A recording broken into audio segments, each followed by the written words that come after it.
At www.spreaker.com, create your own radio show and find thousands of exclusive radio channels. It's showtime, and you're listening to Florida Real Estate Radio, where you'll hear about what's relevant and where to find opportunities and solutions in Florida real estate. Right now, live in studio, here's your host, Brian Heckman. Well, hi there. So glad that you are tuning in today. And you know what? You're in for a treat. So we somehow got Jane Mack, who's a veteran real estate agent here in the Tampa Bay area. We got on her calendar. We locked her down. We've got her here. And hey, in all seriousness, what Jane's going to share with you are a couple of, we love talking about different niche things and just value add for our listeners. So she's going to share with you some very important information on appraisal values and how they affect sales, both as a buyer and as a seller.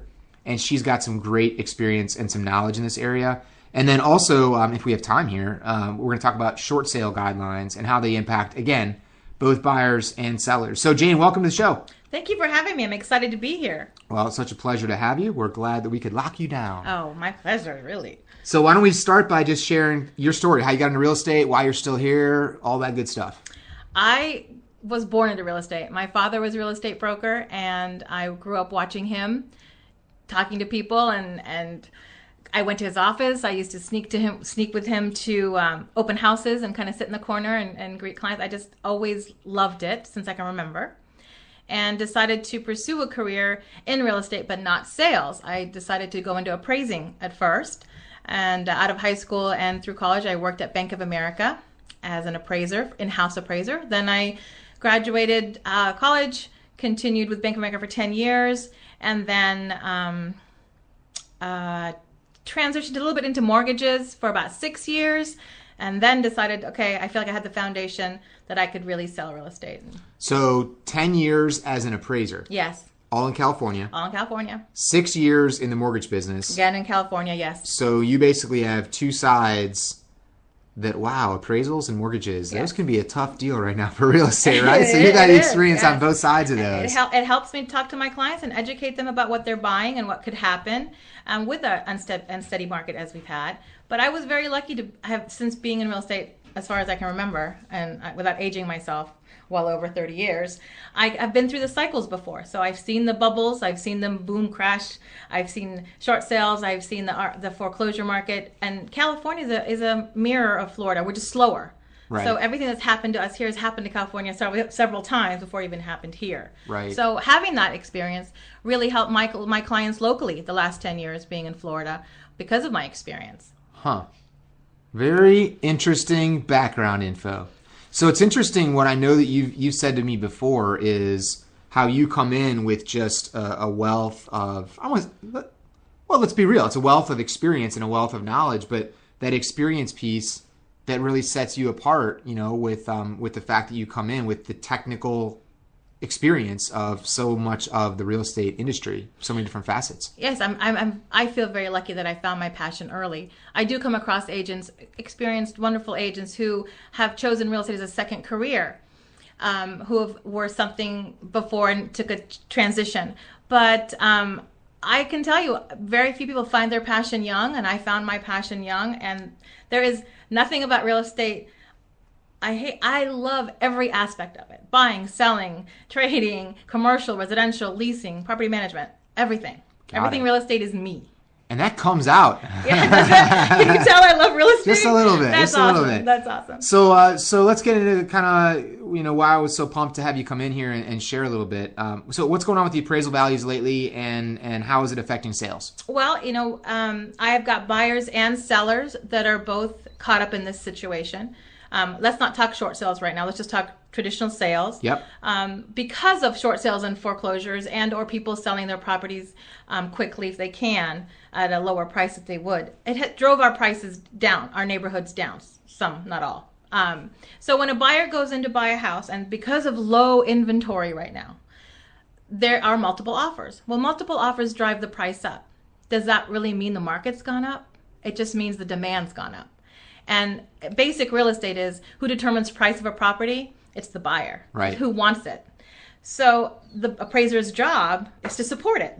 Right. They're not necessarily agreeing or disagreeing. They just have to support the value. So when you're out there looking at comparables as an appraiser, and the comparables don't support what the buyer is willing to pay, because that's the driving the price, is what you are willing to pay for that home. Right. Then we have appraisal issues.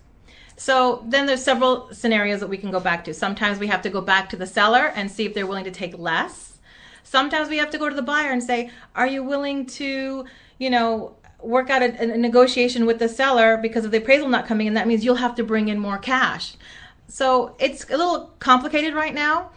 Sellers don't know what to do, and buyers feel frustrated, and sometimes they feel forced because of the market. But we're optimistic in the Tampa Bay area as the market has recovered, and inventory should be coming back to the market. So we should have some more stabilization. But prices have definitely gone up. It's interesting what you say about who sets the price, because ultimately, just like anything, general economies, it's who sets the price is the buyer. What the buyer's willing to pay that's what the price is. Which people forget. Now, I being in the business, and I love my fellow realtors, but they forget that sometimes. And then sometimes you get a phone call like, really, what are you thinking? I'm like, it's not me, it's my buyer. Right. I can't control it. I can't control everybody as much as I'd like to. But what's interesting, though, is as much as the buyer sets the price, exactly what we're talking about here, what people always seem to forget is that if the buyer needs a bank's money, the bank is the buyer. That's right. And that's what's really this communication education piece, which we are so much about educating people, because an educated consumer, some people think that's a bad thing. I think it's a great thing. I think it's a great thing too. To educate the consumers on this stuff. And so that's where a big root of this appraisal thing, which is exactly what you're zeroing in on, is if the buyer wants to pay for $250 because there's 20 offers on this house and it's at $250, the price really should be $250. But if we're going to get a mortgage, then that means that there needs to be comparable sales that support $250, and that's where we're running into some big issues. And you know what? It sounds good, you saying this. You're probably not as excited about it, right? When it's actually your transaction on either side. It's a tough pill to swallow, but the reality is you're an agent that I know, we talked about this, that you get it. It's a matter of educating sellers. You might not be able to sell your house for $250 because there might not be comparable sales. Okay, well, I'm going to give you a creative out-of-the-box solution to that. The buyer still thinks that house is worth $250, and they want that house. Yes. They want that house. Okay, the bank thinks it's $240. Okay, but they want that house. So when I go back to the seller and say, well, the buyer has an option, they can come up with a difference and still close the transaction. And some buyers do, because they know that's what the house is worth to them. Yep. And the market will be there. $10,000 is not huge. Yep. Awesome point. And what does that do? That supports the comparables in the neighborhood to bring them to $250. Absolutely. So the next sale may not have this problem. And that's exactly, I think, now none of us, hey, you don't get paid to go through this stuff. I don't get paid to go through this stuff. We get paid to close transactions out for our customers, make happy customers, buyers, and sellers. Yeah. What in those situations that I was going to say to you next is like, hey, so what happens, right? So what happens is if we get an appraisal that doesn't support a price, one of three things happens. This is what we tell people. Either the seller says, all right, great, it only came in at $240, and I'll sell the property for $240, and the buyer basically essentially saves $10,000 in the price that they agreed to, or the buyer says, all right, I'll pay $250 for it. I'll bring an extra $10,000 to make up the difference. Or part three, they meet somewhere in the middle. Yes. And that meeting in the middle, we always tell people, the big C word nobody likes, compromise. Mm-hmm. So this is one part of the compromise where maybe they pay $245, and now we just kind of we inch the price up a little bit, because what's the price? $250. Mm-hmm. That's the fair market price. That's what they want to pay for it. Yes. That's what they want. That's what all these 20 other offers have come in. It's $250. Right. But now we start to inch up the price a little bit so that it's not $250, it's $245 on paper. Yes. And now all of a sudden we're starting to see some things. So it's almost like, can't we all just get along, right? Don't you wish? Come on. So, but you know what? We're dealing with a lot of money. Yes. And we're dealing with people's money and commissions, and so we got to compromise maybe. But your point about educating is the most important thing. I come across, and I'm so blessed to have clients that are so wonderful that are educated in the business, who have done transactions with them before, who get it. Right. And absolutely expect it. And I prepare my buyers. I let them know this may happen, and what are you prepared to do when this happens, so that they can think about it. So it's not a surprise, because if they're not educated, they say, oh, screw it, I'm going to walk away. But if you prepare them for it and know that there is a middle ground, it can be done. All Absolutely. Deals can be made. Yes. I'm a believer in compromise, negotiations, make a deal happen. Right. So. And I think that's the ultimate goal, is that a buyer and a buyer's agent and a seller and a seller's agent, They want to make a deal happen. And, deals fall apart over $5,000. Heck, deals fall apart over $1,000. But it's this part of understanding where we are. We might not time everything perfectly. We might not lock in at the exact perfect lowest ever interest rate time. You might not buy your house at the rock bottom. You might not sell your house at the top on the peak of the market. But if you're getting away with a good, fair deal, you close a transaction. That's right. The big picture matters. The big picture. The big picture. Well, hey, we're running out of time today. I know you want to talk about some short sale guidelines. Why don't you bring out maybe like 3 key points on short sale guidelines that can impact buyers or sellers? And then I think we've got a report that we'll be able to post here below the show. Okay. So that people can access that. But what would you say are like 3 big short sale guidelines? Well, I think that sellers need to be careful who they list their property with. And it matters who their mortgage is with. Not the servicer, but who actually holds their note, Fannie Mae, Freddie Mac, or a private investor. That they determine the guidelines, and sellers don't know that. They don't know what rights they have. They don't know what they can do. They don't understand how much they can get out of the debt portion, but they may have to bring something to the table because guidelines change daily.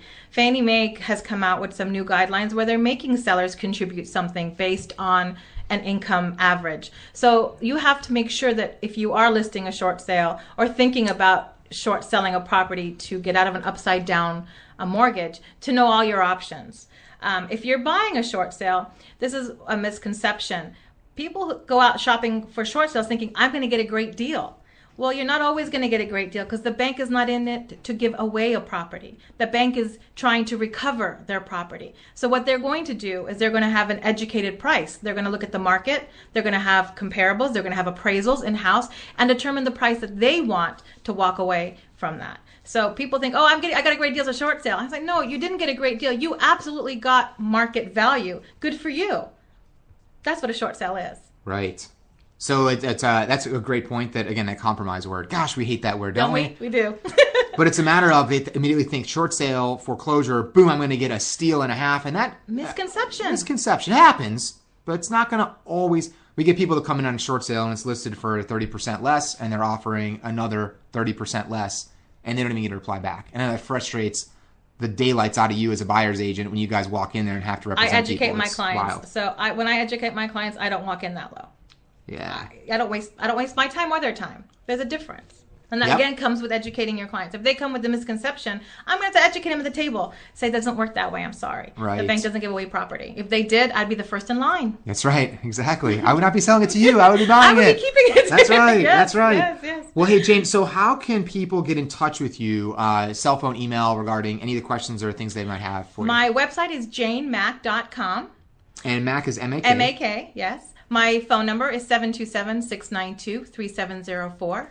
My brokerage is JM Real Estate Solutions. We're in Tampa Bay area, and we service anywhere in the 3 counties. Perfect. Yes. Dynamite. And then we'll have that little giveaway here below where listeners can access that right away on the website. Well, we're just about out of time here today, but hey, thank you so much for coming in. Thank you for having me. It was a joy. This is fun. It was great. I'd do it again. All right, hold you to that. Okay. Very good. Well, hey, thanks so much out there for listening to Florida Real Estate Radio. We always appreciate you tuning in. Hopefully, you got some great information here. Florida Real Estate Radio, right? This is where you hear about what's relevant and where to find opportunities and solutions in Florida real estate right now. I'm your host, Brian Heckman, here with Jane Mack. Remember that we're all in this together, so let's grow together. Have a great day.